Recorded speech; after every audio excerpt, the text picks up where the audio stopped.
لیکن السلام. اعوذ باللہ من الشیطان الرجیم. بسم اللہ الرحمن الرحیم. الحمد للہ رب العالمین وصلی اللہ علی محمد وآلہ الطاہرین. اللہم صلی علی محمد وآلہ محمد. کل ہم نے چھٹا سبق پڑھا، متن پڑھ لیا ہے. ترکیبہا و کلمہائے تازہ، ٹھیک، نئے کلمات اور نئی ترکیبیں جو اس سبق میں گزری ہیں اس سے آشنا ہوتے ہیں. بابرکت، بابرکت یعنی دارائے برکت، برکت رکھنے والی. خجستے، مبارک. ٹھیک، ابھی موجودہ دور میں ٹھیک بابرکت چیز کے لیے یا مبارکبادی کے لیے سب سے زیادہ کلمہ خجستہ کا استعمال کیا جاتا ہے. یہ زیادہ رائج ہے اور ادبی ہے.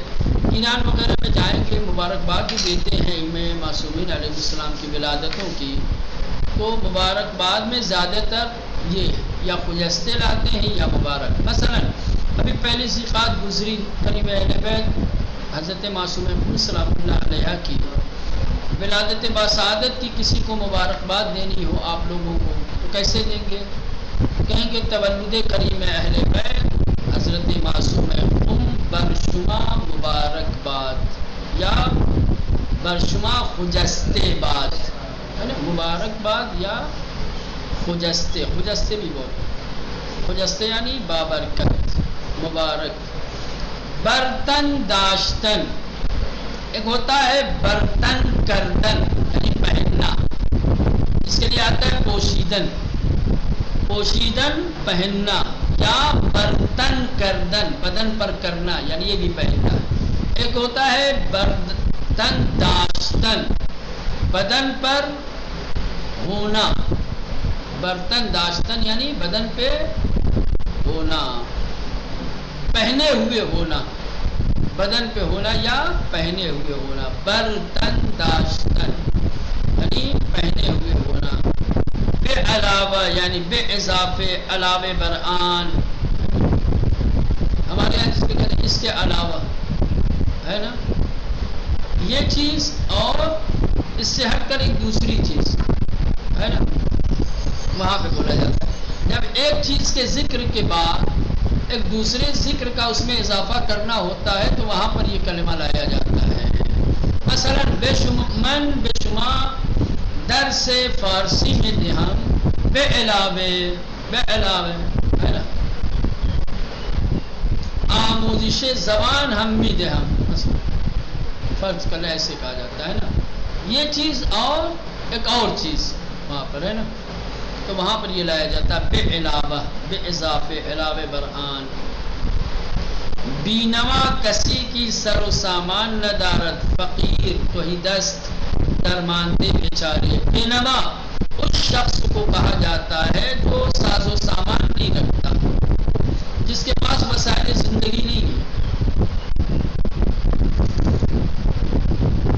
جس کے پاس زندگی کے اسباب و وسائل نہیں ہے، ساز و سامان نہیں، یعنی فقیر.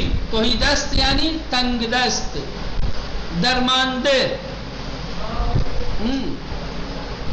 درماندے جو بیچارہ کہیں پھنس گیا ہو، اسیر ہو گیا ہو.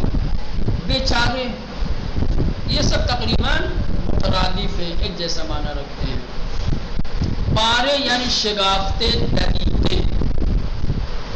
پارے یعنی ایک پارا ہوتا ہے جس کو ہم لوگ پارا بولتے ہیں، ٹکڑا، حصہ، جز، ہے نا. لیکن یہ پارے یعنی پارے شدے یعنی پھٹا ہوا. شگافتے جس میں سوراخ ہو، دریدے جو پھٹا ہوا ہو. شگافتے جس میں سوراخ ہو، دریدے جو پھٹا ہوا ہو. ٹھیک ہے. لباس سے پارے یعنی پھٹا ہوا لباس، ہے نا. کب سے پارے، پھٹا ہوا جوتا. کلا ہے پارے، پھٹی ہوئی ٹوپی. کلا ہے پارے، روسر داری، سر کے اوپر پھٹی ہوئی ٹوپی رکھتے ہو. جامع، جامع یعنی لباس تن پوش. جامع یعنی لباس کپڑا، تن پوش بدن کو چھپانے والا، تن پوش یعنی بدن کو چھپانے والا، بدن کو چھپانے والا کیا ہوتا ہے؟ کپڑا، لباس.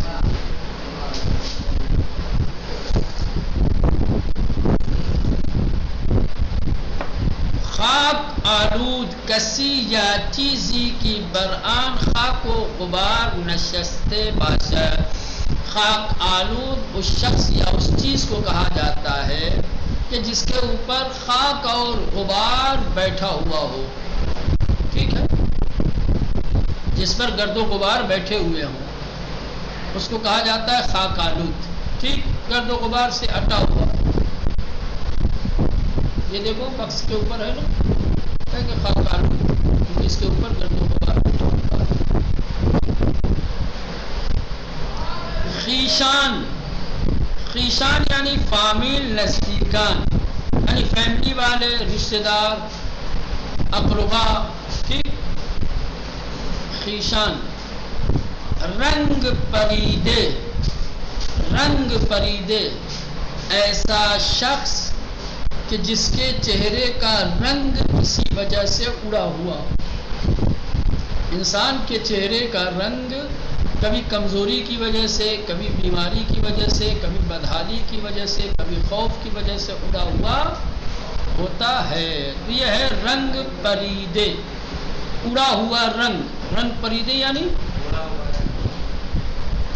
کسی کے بخاطر ضعف، گرسنگی، بیماری یا ترس رنگ صورتش تغییر کر دے باشد. یعنی وہ شخص کہ جس کا کمزوری کی وجہ سے، بھوک کی وجہ سے، ضعف یعنی کمزوری، گرسنگی یعنی بھوک، بیماری یعنی مرض یا ترس یا ڈر کی وجہ سے رنگ صورتش اس کے چہرے کا رنگ تغییر کر دے باشد تبدیل ہو گیا ہو، بدل گیا ہو. سمجھ رہے ہیں؟ کسی بھی وجہ سے، ڈر خوف کی وجہ سے، بیماری کی وجہ سے، بھوک کی وجہ سے، کمزوری کی وجہ سے اگر کسی کے چہرے کا رنگ بدل گیا ہے تو اسے کہیں گے رنگ پریدے. غلام یعنی نوکر، خادم. مردی کی در قدیم بعنوان برد خریداری بشود.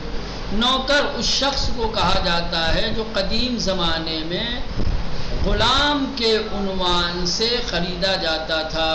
بردہ یعنی غلام.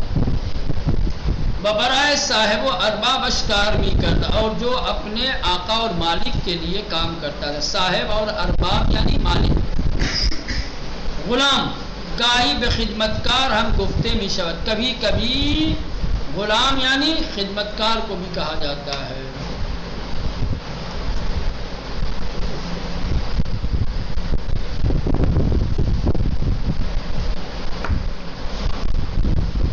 گردن بند نوعی زینت خانمها به گردن آویزان میکنند. گردن بند ایک زینت کی ایک قسم ہے، آرائش کی کا ایک طریقہ ہے، یا آرائش کا ایک وسیلہ کہیں آپ، کیا کہیں، سجنے سورنے کا ایک وسیلہ اور ذریعہ ہے جسے عورتیں اپنے گلے میں ڈالتی ہیں، اپنے گلے میں لٹکاتی ہیں. یعنی ہاں ہے نا. نوعی زینت ایک طرح کی زینت ہے کہ خانمہاں کہ جسے عورتیں بے گردن، گردن میں آویزان میکنن لٹکاتی ہیں. نوا سر و سامان وسائل مورد نیاز زندگی. نوا یعنی ساز و سامان، زندگی کی ضرورت کی چیزیں. بے نوا جس کے پاس نہ ہو، نوا جو رکھتا ہو. چلیں اب آئیے نقطہ نمبر 1 الف. خاک آلود یعنی آلودے بے خاک و غبار. گل آلود یعنی آلودے بے گل و خاک. خشم آلود یعنی آلودے بے خشم. غبار آلود یعنی آلودے بے غبار. آلود یعنی جو غبار سے اٹا ہوا ہو. خشم آلود یعنی جو غصے سے بھرا ہوا ہو. گل آلود جو گل سے مراد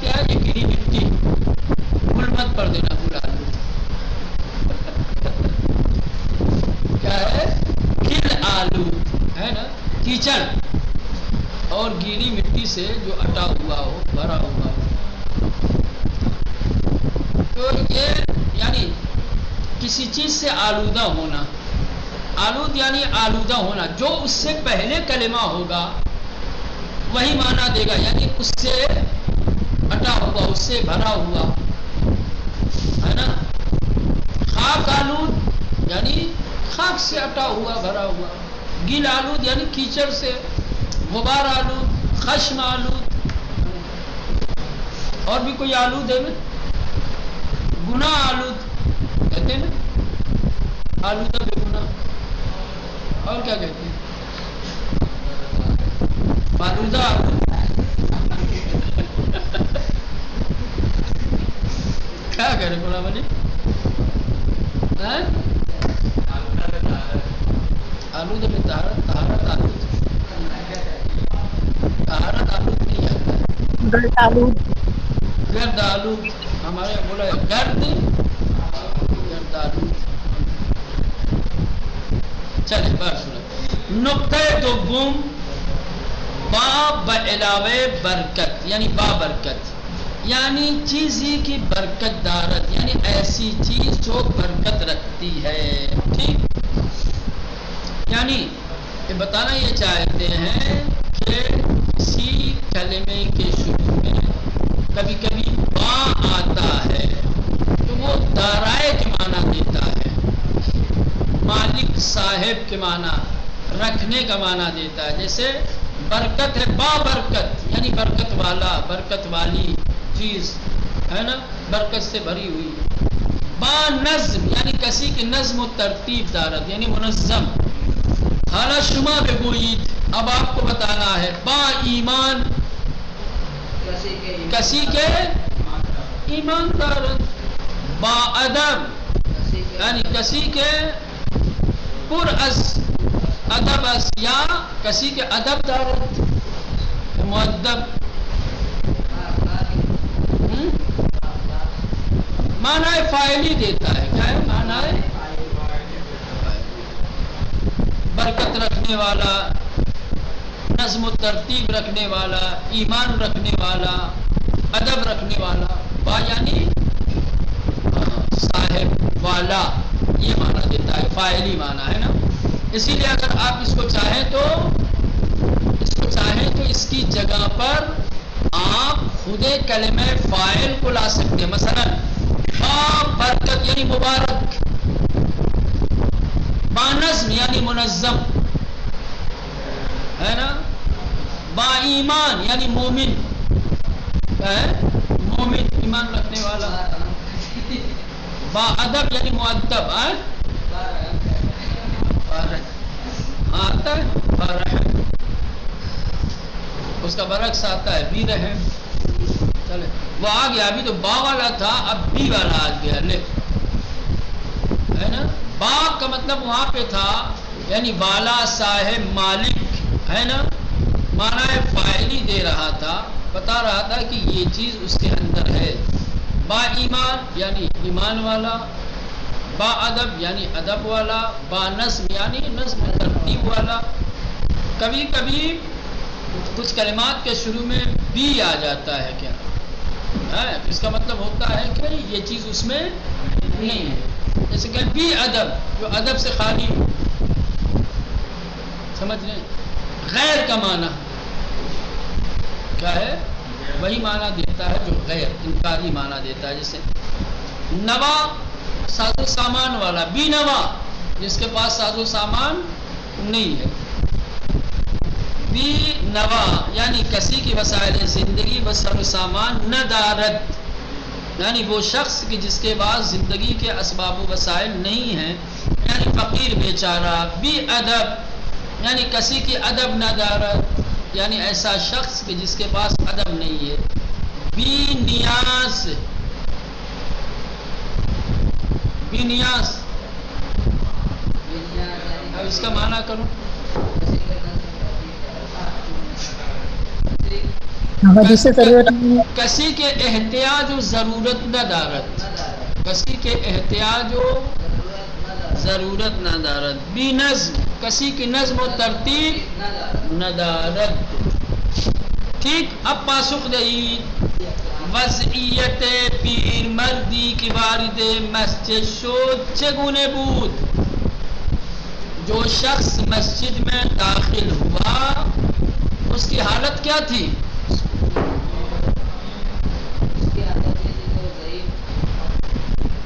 ضعیف، غبار آلود، گرسنے،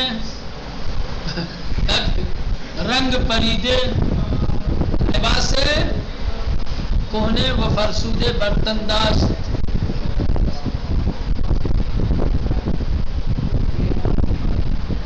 چلیو پیر مرد حال خود را بچه جمله هایی برای پیامبر بیان کرد. ضعیف نے کن جملات کے ساتھ اپنے احوال کو بیان کیا؟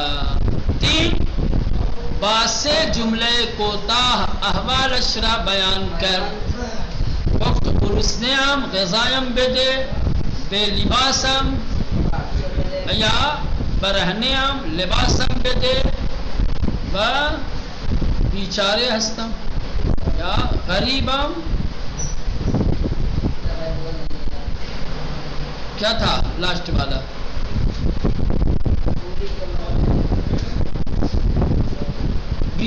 بی نوایم مالم بده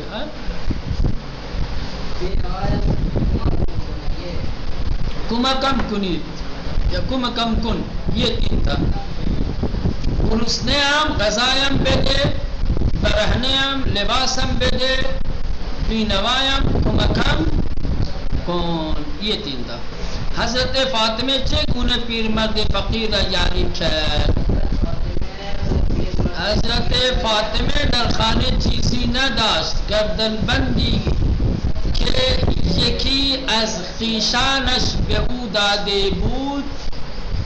فاطمه ان گردن بند را به پیرمرد داد. ایسے کیا یا آپ کو چھوٹا جملہ کہنا چاہتے ہیں تو یہ کہہ سکتے ہیں کہ حضرت فاطمه گردن بندش را به پیرمرد داد. بخشید، داد یا بخشید.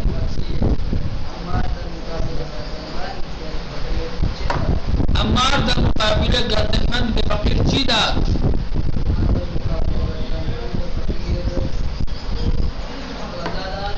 غذا همراه با نان و گوشت، لباس قیمتی یا لباس گران قیمت یا لباس قیمتی یمنی ہے نا، و شتر علاوہ بر انہا یا علاوہ بر آنہا 8 سکے طلا و 200 سکے نقرئی.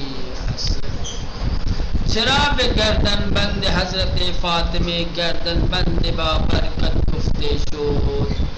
چون به برکت این گردن بند گرسنه‌ای سیر شد، برهنه‌ای با لباس شد و بانوا شد.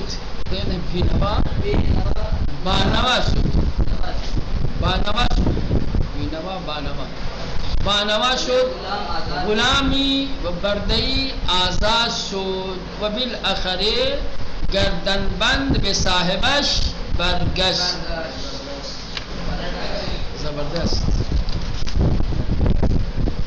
چلیں یہ ہو گیا. اب جو ہے آئے گا برکت. برکت کسے کہتے ہیں؟ کن چیزوں سے برکت آتی ہے؟ برکت کے علل و اسباب کیا ہیں؟ چلیں برکت کے طور پہ پڑھ لیتے ہیں کچھ، ہے نا. برکت سے آپ آشنا ہو چکے ہیں. برکت کیا چیز ہوتی ہے؟ میں نے پہلے بتایا تھا آپ کو کہ برکت کے 2 مفہوم ہیں، لیکن لوگ ایک ہی مفہوم جانتے ہیں، دوسرے مفہوم سے اجنبی یا نا آشنا ہے یا اس کو برکت سمجھتے ہی نہیں ہے نا. برکت یعنی اضافہ، لوگ یہی سمجھتے ہیں. برکت یعنی کثرت. 10 روپے کا 12 روپیہ ہو گیا تو برکت ہے. 1000 روپے کا اگر 1100 ہو گیا، 100 روپیہ ایکسٹرا آ گیا تو اس کو کہیں گے برکت ہے نا. لیکن اگر 1000 ہی روپیہ ہو انسان کے پاس اور وہ 1000 انسان کی 3 4 5 10 مشکلیں دور کر دیں اور وہ پیسہ خرچ بھی نہ ہو، بچا بھی رہ جائے، تو اس کو کوئی برکت نہیں کہتا. حالانکہ یہ بھی کیا ہے؟ برکت ہے. جیسا کہ ہم نے شہزادی کے واقعے سے دیکھا تو اس میں کچھ اضافہ نہیں ہوا ہے نا. جیسے شہزادی نے اپنے گلے کا ہار عنایت کیا تھا، دیا تھا، اسی طریقے سے برکت، اسی طریقے سے ہار شہزادی کی خدمت میں واپس آ گیا. لیکن اس ہار کو بابرکت کہا گیا جب اس میں کچھ اضافہ نہیں ہوا. صرف اس ہار کی برکت سے ضرورتیں پوری ہوئی، بھوکے کا پیٹ بھرا، بے لباس کو لباس مل گیا، ایک مسافر کو، ایک درماندہ کو جس کے پاس ساز و سامان زندگی نہیں تھا اسے گھر جانے کے لیے سواری اور پیسہ وغیرہ مل گیا، غلام آزاد ہو گیا. تو یہ برکت ہے دوسری. تو یہ دوسری والی برکت کو کم لوگ برکت سمجھتے ہیں. اصل میں یہ قابل حس بھی نہیں ہے، بہت کم لوگ اس کو محسوس کرتے ہیں. چلیں برکت خدا مند متعال قرآن کریم سورہ مریم آیسی در ضمن داستان تولد حضرت عیسیٰ از قول ایشان چنین نقل می کند. کہہ رہے ہیں کہ خدا مند متعال نے قرآن مجید کے سورہ مریم آیت نمبر 30 میں حضرت عیسیٰ علیہ السلام کی پیدائش کے واقعے کو بیان کرتے ہوئے خود حضرت عیسیٰ کا قول اس طرح سے نقل کرتا ہے. سورہ مریم کی آیت نمبر 30 جب نکالیں گے تو اس آیت میں جناب عیسیٰ علیہ السلام کی پیدائش کی بات کہی گئی ہے اور حضرت عیسیٰ علیہ السلام کا ایک قول نقل کیا گیا ہے. جو بات حضرت عیسیٰ نے بیان کی تھی اس بات کو قرآن کی آیت کی شکل میں ذکر کیا گیا ہے. وہ کیا تھا؟ انی عبداللہ من بند خدا یعقوب من کتاب آتانی الکتاب وجعلنی نبیا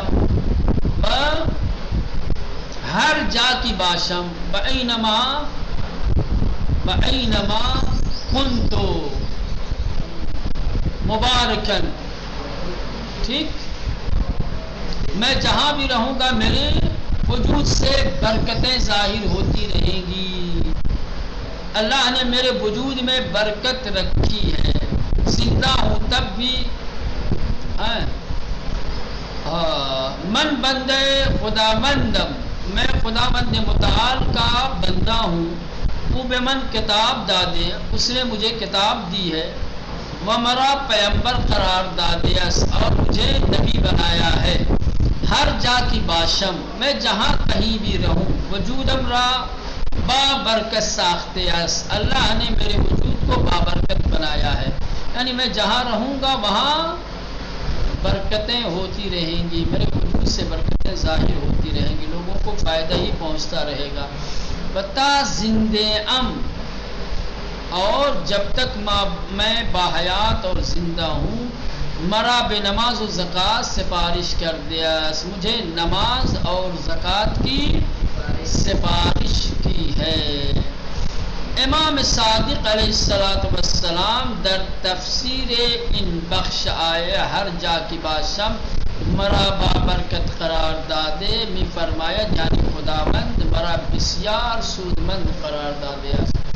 اسی آیت کی تفسیر میں کہ جس آیت کا ذکر کیا گیا ہے سورہ مریم کی آیت نمبر 30، اس کی تفسیر میں چھٹے امام ارشاد فرماتے ہیں کہ حضرت عیسیٰ کا یہ قول کہ اللہ نے میرے وجود کو بابرکت بنایا ہے، یعنی میرے وجود کو لوگوں کے لیے سودمند بنایا ہے، فائدہ مند بنایا ہے. برکت کا مطلب یہ نہیں ہے کہ ان کا جسم بڑھتا رہتا ہے. کسی کے وجود میں برکت کا مطلب یہ ہے کہ اس سے ہمیشہ لوگوں کو منفعت حاصل ہوتی ہے، اس کے وجود سے ہمیشہ لوگوں کا فائدہ ہوتا ہے. ایسے لوگ سماج اور معاشرے میں بہت کم ہوتے ہیں کہ جن کے وجود میں برکت ہو، اور کچھ افراد ایسے ہوتے ہیں جو سراپا برکت ہوتے ہیں، یعنی اتنی برکت ان کی زندگی اور ان کے وجود میں کہ انسان اس کا محاسبہ نہیں کر سکتا، اندازہ نہیں لگا سکتا۔ اب علامہ مجلسی ان کا وجود کتنا برکتی تھا، اب اندازہ نہیں لگا سکتے۔ لوگوں کو جو نفع پہنچا کر کے گئے ہیں وہ نفع تا قیامت لوگوں تک پہنچنے والا، جتنی کتابیں لکھ کے چلے گئے ہیں، ہماری زندگی ختم ہو جائے گی، ہم ان کتابوں کو پڑھ نہیں پائیں گے، وہ لکھ کے چلے گئے۔ شیخ طوسی علیہ الرحمہ موجودہ دور میں بہت سارے ہیں، جیسے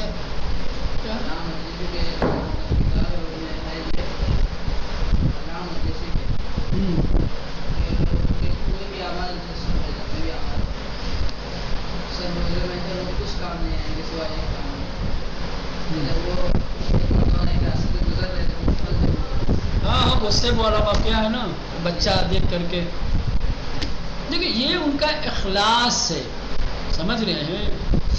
جو بزرگان دین ہیں، جو خدا رسیدہ ہیں، جو خدا کی معرفت رکھتے ہیں، وہ ما قدر اللہ حق قدرے کو سمجھتے ہیں، سمجھ رہے ہیں؟ قدردان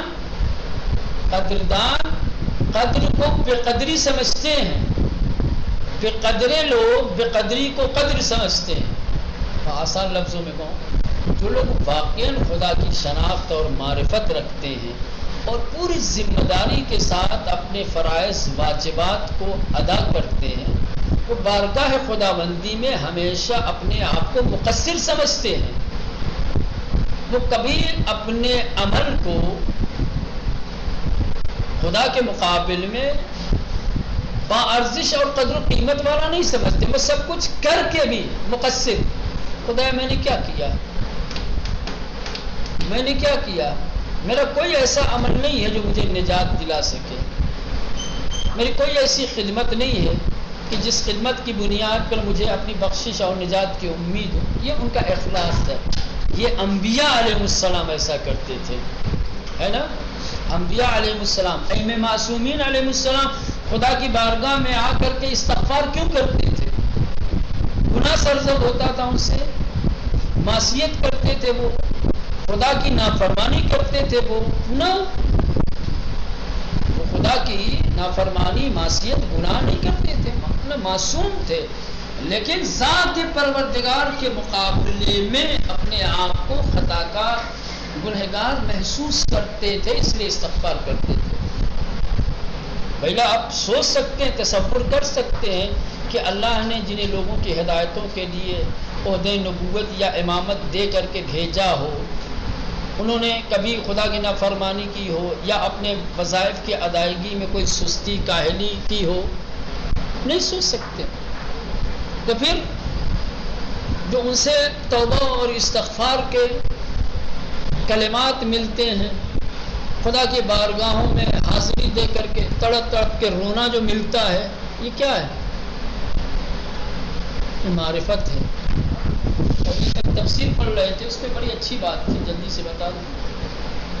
گناہ 3 طریقے کا ہوتا ہے، گناہ یا جرم جو بھی ہو، کیا ہے؟ 3 طریقے کا ہوتا ہے۔ گناہ ہے شرعی، بریکٹ میں قانونی،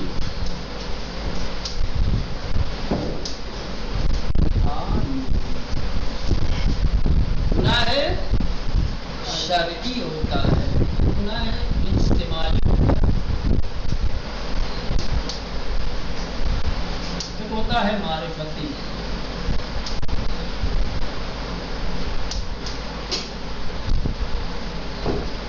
گناہ شرعی اور قانونی کیا ہے؟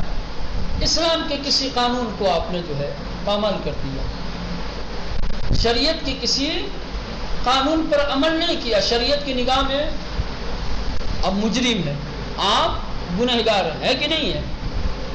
نماز شریعت کا قانون ہے، نماز نہیں پڑھی، مجرم ہے۔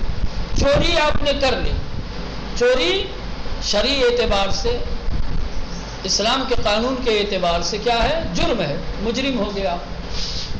اجتماعی ہے، شرعی قانون نہیں توڑا ہے آپ نے، لیکن آپ جس سماج جس معاشرے میں رہتے ہیں اس سماج اور اس معاشرے میں کچھ کاموں کو جرم شمار کیا جاتا ہے. بھیا شرعی اعتبار سے وہ جرم نہیں ہے. شریعت نے نہیں کہا ہے کہ یہ جرم ہے، یہ گناہ ہے. مثال کے طور پر محرم میں شادی کرنا. محرم کے مہینے میں شادی گناہ شرعی ہے. شریعت نے کہا ہے کہ محرم میں شادی کرو گے تو یہ سزا ملے گی نا. لیکن ہم جس سماج جس معاشرے میں رہتے ہیں اس میں اس چیز کو جرم سمجھا جاتا ہے نا. سمجھا جاتا ہے کہ نہیں ہوتا؟ علیکم السلام ورحمۃ اللہ. یہ ایک چیز جرم ہے.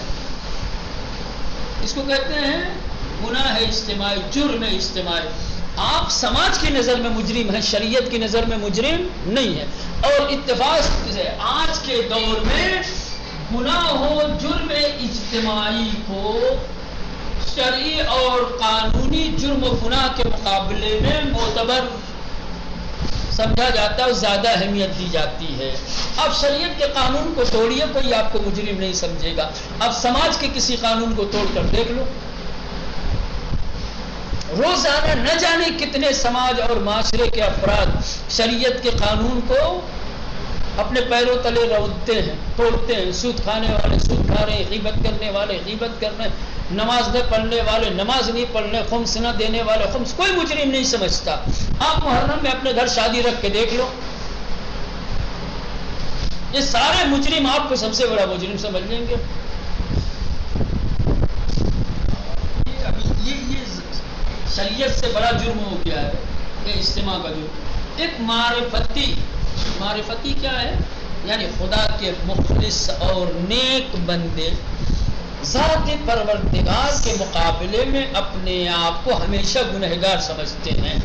اب سب کچھ کرنے کے باوجود بھی، کیونکہ اس کی ذات اتنی عظیم ہے کہ اس کے سامنے کچھ بھی کر دیا جائے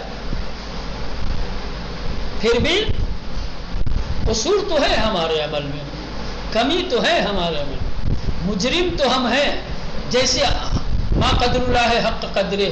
اسی لیے کہتے ہیں کہ کوئی حق کے پروردگار کو ادا کر ہی نہیں سکتا. جب کوئی حق کے پروردگار کو ادا کر ہی نہیں سکتا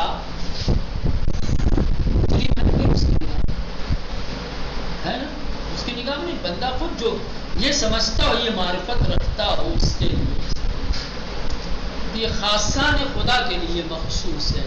جو لوگ خدا کی معرفت رکھتے ہیں، خدا کو پہچانتے ہیں، اس کی عظمت، اس کی الوہیت، اس کی کبریائی کا جو علم رکھتے ہیں، وہ سب کچھ کرنے کے باوجود بھی اپنے آپ کو مجرم اور گنہگار سمجھتے ہیں.